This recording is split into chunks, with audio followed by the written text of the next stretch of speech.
Welcome বন্ধুরা, সাথী হবে চ্যানেলে তোমাদের সবাইকে স্বাগত। কথায় আছে, কেঁচা খুলতে টাইম লাগে, ভাগ্য খুলতে টাইম লাগে না। কিন্তু ঠিক তেমন ভাগ্যের পরিহাস করতেও সময় লাগে না। তো চলুন আজকে শোনা যাক আজকের গল্প। খুব সুন্দর একটি গল্প, খুব কাজের। আমরা গল্পটা আজকে শুনি, তাই তো? ভদ্রলোক বেশ যুবক, ভদ্রলোক। সে ভিক্ষা করছে। ওর কাছে পয়সা চাইছে, ভিক্ষে করছে পেট চালানোর জন্য। তখন এক বয়স্ক ধনী ব্যক্তি তার কাছে আসে এবং তাকে ভিক্ষা না দিয়ে বলে, তুমি ভিক্ষে করছো কেন? তুমি তো বেশ হাট্টা কাট্টা কাজ করো, ভিক্ষে করছো কেন? বলছে, বাবু কাজ কোথায় পাবো? বলছে, আমি দেবো। তখন সেই ভিক্ষুক ভদ্রলোক বলছে, বাবু আপনি তো আমার ভগবান হয়ে আসলেন, ভগবানের দূত হয়ে আসলেন, আপনাকে আমি কী বলে প্রণাম জানাবো? বলে তার হাতে পায়ে ধরছে। তারপরে তখন ভদ্রলোক বলল, তাহলে তৈরি হোক আমার সাথে কাজ করার জন্য। তখন বলছে, বাবু আপনাকে কত কী দিতে হবে, মানে কী কাজ করব, আমি কী পাবো? তখন বলছে, আমি ব্যবসা করি, তুমি ব্যবসাই করবে, ব্যবসার থেকে ভালো কিছু নেই। তখন বলছে, তাহলে বাবু আপনি আমাকে যা দেবেন, আপনি যদি 100 টাকায় আমাকে 10 টাকা দেন বা 20 টাকা বা 10 টাকা যাই দেন, আমি তাতেই খুশি, আপনি আমাকে তাই দিলেই হবে।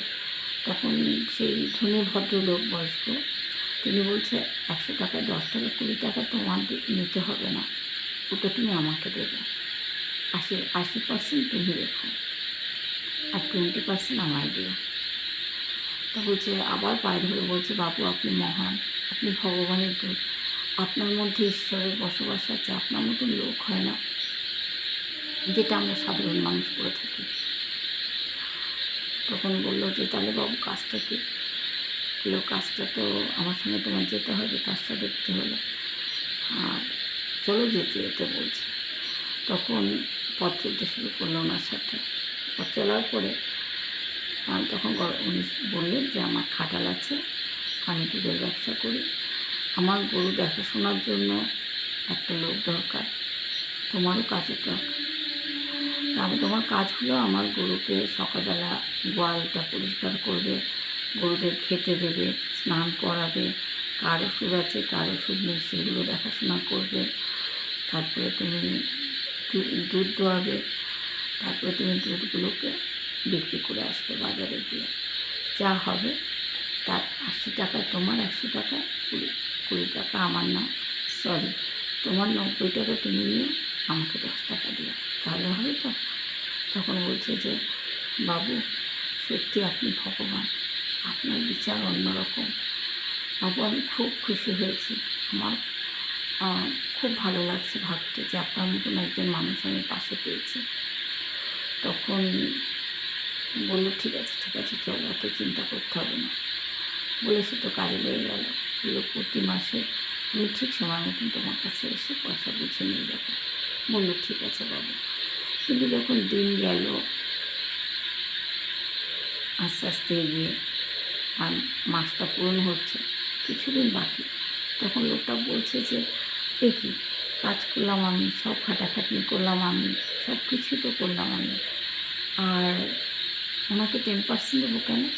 উনি তো 10%-এরও অধিকার না রাখেন না, 5%, তারও অধিকার ওনার নেই। ঠিক আছে, আসলে খুলিয়ে দেবো। এই বলে ও চিন্তা ভাবনা করে দিনগুলো কাটাতে লাগলো। ঠিক সময় এলো, তখন ও কী করলো, সে ভদ্রলোক ঠিক সময় মতন চলে আসলো, এসে বলল, কই আমার 10% দাও। বলছে, বাবু 10% কোথা থেকে দেব? না কাজ হয়েছে না লাভ হয়েছে, কিছুই হয়নি, আপনাকে আমি 10% কোথা থেকে দেব? তখন বলছে, কাজও হয়েছে লাভও হয়েছে, তুমি দুধ প্রতিদিনই বিক্রি করেছো, আমার কাছে সব খবর আছে, আমি কি জানি না তুমি কী করেছ? তো দেখুন মানুষ কীরকম, সুযোগ পেয়েও মানুষ সেটাকে হাতছাড়া করে। আর সেটা হলো ঈশ্বর আমাদের 24 ঘন্টার মধ্যে একটা ঘন্টা চায়নি, একটা মিনিটও চায়নি, একটা সেকেন্ড চেয়েছে, তাই আমরা তাকে দিতে পারি না। মানুষ জন্ম নিয়ে পাঠিয়েছে পৃথিবীর বুকে, কত কিছু দিয়েছে, তাকে একবারও আমরা ধন্যবাদ বলি না। শুধু বলি কি দিয়েছো, কি করেছো, কেন পাঠিয়েছো দুনিয়াতে, কিছুই তো পাই না। কিন্তু যেটুকু পেয়েছি সেটুকুও স্বীকার করতে জানি না। যদি সেটুকু স্বীকার করতে জানি, আমরা আরও কিছু পাবো। ঈশ্বর খুশি হয়ে আরও 2 হাত ভরে দেবে, তাই কি না? তো আজকের গল্পটা থেকে আমাদের এটাই বুঝতে হবে যে ঈশ্বর আমাদের কাছে কতটুকু চান আর কি চান, আর আমরা তাকে কতটুকু দিই, কী দিই। সেই ভিক্ষুক আর সেই ধনী বয়স্ক ভদ্রলোকের চাহিদার মধ্যে দিয়ে আজকে আমাদের ঈশ্বরের চাহিদাটা আমি আপনাদের বোঝানোর চেষ্টা করলাম। তো বন্ধুরা, যদি গল্পটা ভালো লাগে বা খারাপ লাগে, যেটাই হোক, প্লিজ দয়া করে আমাকে বলবেন। আমি প্রীত হব আপনাদের সাহায্য পেলে, কমেন্ট পেলে। আজকের মতন এখানেই, ধন্যবাদ।